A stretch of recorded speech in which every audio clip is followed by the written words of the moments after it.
El día de hoy, en este momento, les voy a hablar sobre Unamuno y la universalidad del yo. Unamuno, Unamuno y la universalidad del yo. Esto es un tema es un tema de filosofía esto, sí, es un tema de filosofía. Voy a hablar sobre Unamuno y la universalidad del yo. Primero hay que entender que Unamuno se lanzó al conocimiento de esa realidad, en gran parte muy misteriosa sobre todas las cosas, que es la propia realidad. Y lo voy a anotar por acá. Vamos por aquí, que es el conocimiento de qué es la propia realidad. Quería saber qué es la propia realidad, por así decirlo. Aquí lo tienen, ya.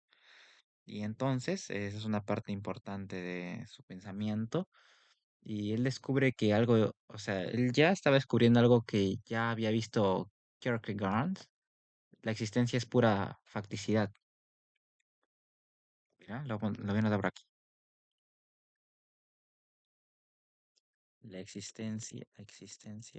La existencia es pura facticidad. Fac, facticidad. Eso es lo que sostenían, ¿no? La existencia es pura facticidad. Y Unamuno y la universalidad del yo es el tema en sí. Y ahora les voy a hablar sobre algo que él hablaba. Él tocaba el tema de el sentido de la existencia humana. Es uno de los filósofos que ya toca esto ya. El, el sentido de la existencia humana. Unamuno expone en su obra del sentimiento trágico, lo voy a anotar por aquí, en su obra del sentimiento trágico, en su obra, él expone en esa obra el sentimiento trágico de la vida, pero ya, sentimiento trágico de la vida por aquí, para que quede más claro, de la vida. Que se entienda la idea mejor, ¿ya? En su obra del sentimiento trágico de la vida, la dificultad del debate sobre la existencia humana, para que se entienda mejor la idea, ¿no? Él expone en esa obra, eh, de un lado, él dice, la filosofía responde a la necesidad de que formamos una concepción unitaria y total del mundo y de la vida y como consecuencia de esa concepción, un sentimiento que engendra una actitud íntima y hasta una acción. Ahora bien, resulta que ese sentimiento, en vez de ser consecuencia de aquella concepción, es causa de ella. Nuestra filosofía, esto es, nuestro modo de comprender el mundo y la vida, brota de nuestro sentimiento respecto de la vida misma. Son sin duda este tipo de dificultades y paradojas las que están en el origen de la valoración que Unamuno hace de la filosofía y la poesía como hermanas gemelas más que todo, ¿no? O de su resistencia a ser considerada como un filósofo en sentido estricto. Lo existencialista, por tanto, proporciona una primera clave de lectura, una especie de eje temático para el conjunto de cuestiones que se plantea. Ahora les voy a hablar sobre Unamuno, ¿no? Unamuno, Miguel de Bilbao, él nació en Bilbao en 1864, Salamanca hasta 1936, ¿no? Bilbao 1864, Salamanca 1936. Unamuno permaneció en su ciudad natal hasta 1880, formándose en la lectura de autores como Balmes, Donoso y Cortés. Entre 1880 y 1884 estudió Filosofía y Letras en Madrid. Fue desde 1891 a 1891, año en que tomó posesión de la cátedra de griego. Profesor y rector en la Universidad de Salamanca hasta 1994, cuando fue nombrado rector perpetuo. Permaneció desterrado entre 1924 y 1930 en Fuerteventura, París y Hendaya. Regresó a España tras la caída de la dictadura de Primo de Rivera. Socialista en su juventud, defendió en sus principios ideas republicanas y posteriormente apoyó a los militares sublevados, aunque sus relaciones con ellos no dejaron de ser conflictivas. Tuvo ideas polémicas, sí, sus ideas polémicas recibieron una gran influencia de Kierkegaard. Unamuno concibe la existencia humana como conflicto permanente entre el sentimiento de la inmortalidad y la fe en Dios.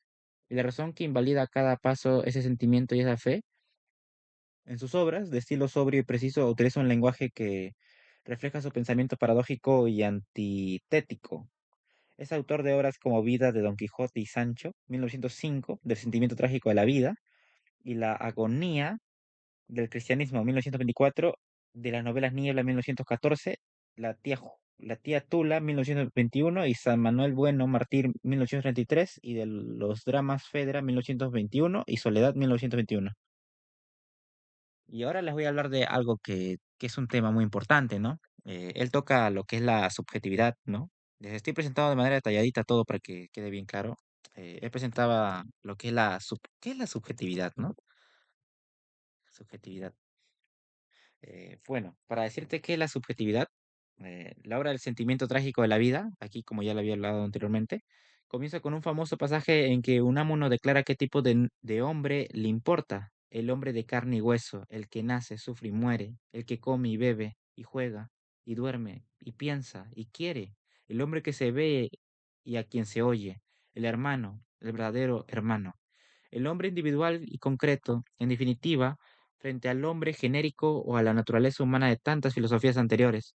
De esta rabiosa afirmación de la individualidad surgen las mejores incitaciones y las mayores limitaciones del planteamiento unamuniano. En todo caso, ese yo tan vigorosamente afirmado, yo, siempre yo, no es visto nunca como un yo solitario y satisfecho.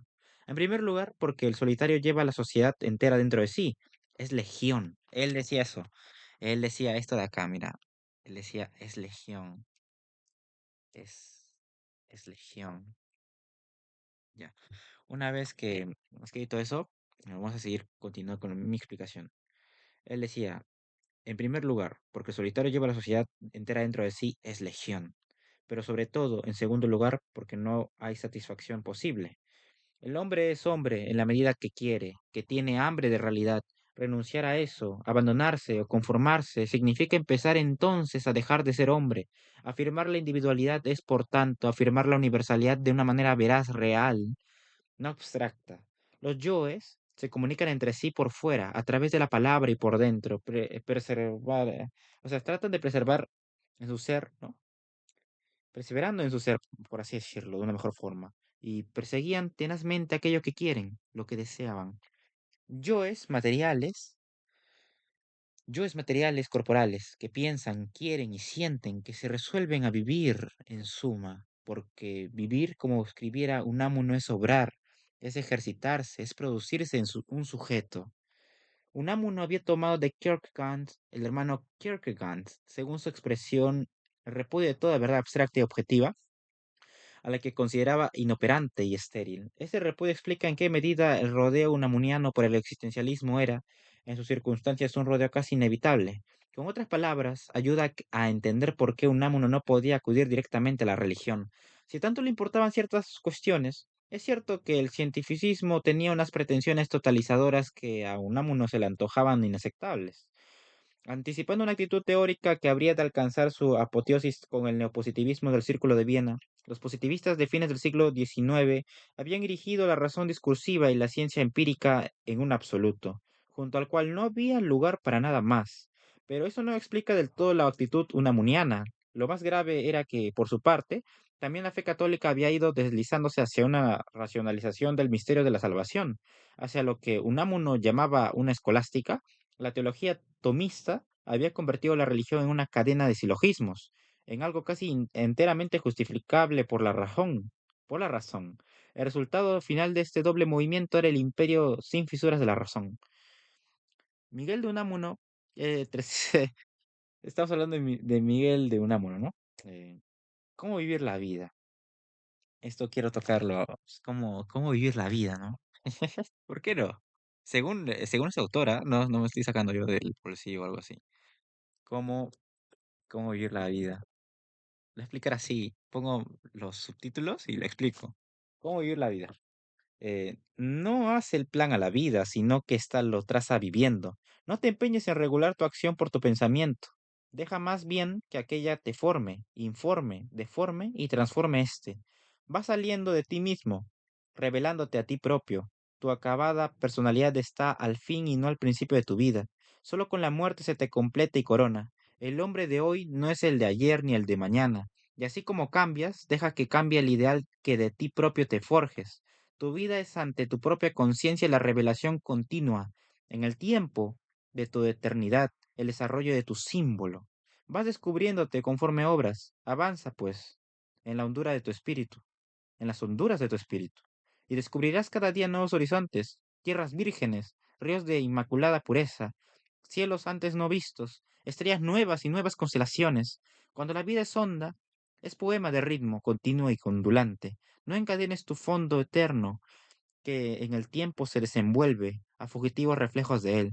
Vive al día, en las olas del tiempo, pero asentado sobre tu roca viva. Dentro del mar de la eternidad, al día en la eternidad, es como debes vivir. Miguel de Unamuno, adentro. De eso hablaba Unamuno y la Universidad del Yo, ¿no? Más que todo es de una forma muy eh, precisa lo que estoy diciendo y quiero que comprendas esto, que estos conceptos que están aquí, ¿no? Están bien explicados, las fechas también las pronuncié bien, todo está bien por ahí, y acá tengo mi lista y tengo también mis fuentes, ¿no? Claro que sí. Y eso sería todo el tema de Unamuno y la Universalidad del Yo. No se olviden de este tema. Y esto sería todo. Voy a poner acá un visto bueno. Y ahora sí, fin. Gracias. Tengo un gran día.